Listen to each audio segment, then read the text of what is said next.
스마트 공장에서 일터혁신이 중요한 이유는 무엇일까요?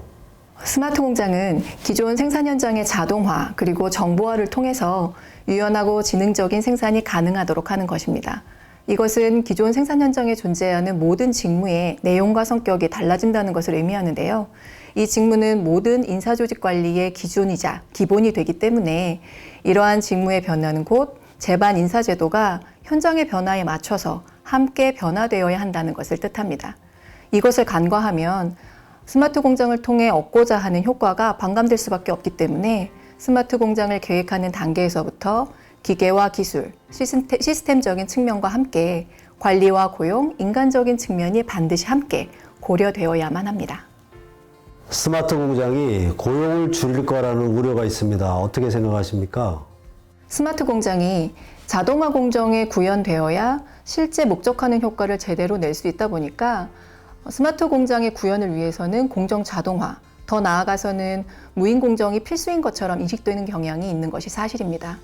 하지만 실제 컨설팅을 하다 보면 완전 자동화가 불가능한 공정도 있고 완전 자동화를 할 수는 있지만 감당할 수 없을 만큼 대규모 투자를 필요로 하거나 그런 대규모 투자를 해서 사람을 줄이는 것이 그렇게 큰 가치가 없다고 판단하는 사업장이 다수 있습니다. 하지만 그럼에도 불구하고 기존 생산 현장에 필요한 인력보다 스마트 공장에 필요한 인력 규모가 상대적으로 적을 수 있다는 것은 부인할 수 없는 사실입니다.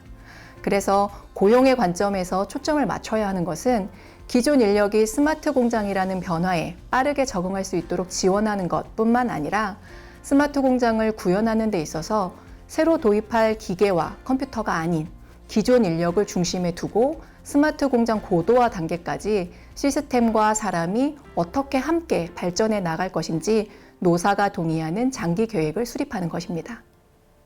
스마트 공장과 고용 안정이라는 두 마리 토끼를 잡은 사례가 있나요?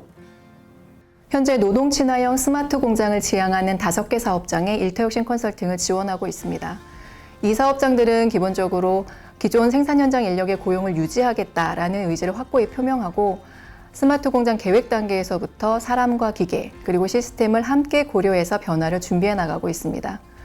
현재 제가 컨설팅을 하고 있는 다른 사업장의 경우에는 정부 지원 없이 자체 추진으로 스마트 공장 레벨 1 진단을 받고 지속적인 고도화 계획을 가지고 있는데요. 이를 위해서 평생학습 체계 구축과 참여적 작업 조직 컨설팅을 신청해서 스마트 공장을 위한 구성원들의 기초 체력 강화에 노력하고 있습니다. 컨설팅 과정에서 구성원들에 대한 인터뷰를 진행했었는데요. 회사의 스마트 공장 추진이 미래를 위해 당연히 지향해야 하는 방향이라는 데 공감하고 있었습니다.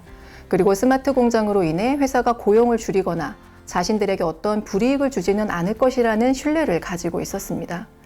이 사업장은 고용을 보호해줄 어떤 노동조합이라는 장치도 없고 고용 유지를 하겠다는 경영진의 분명한 의지 표명도 없었습니다. 그럼에도 불구하고 스마트 공정을 추진하면서 경영진이 보여준 태도들, 즉 교육을 통해 구성원들의 역량 강화를 적극적으로 지원하고 설비 자동화와 정보 시스템 도입에 구성원들을 직접 참여시켜서 함께 고민하는 과정에서 그러한 공감대와 신뢰가 형성된 것입니다.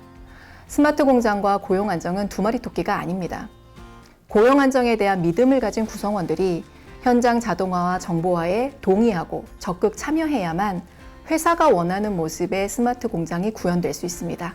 이것을 정확히 이해하고 추진 전략과 계획을 수립하는 현명함이 필요할 것입니다.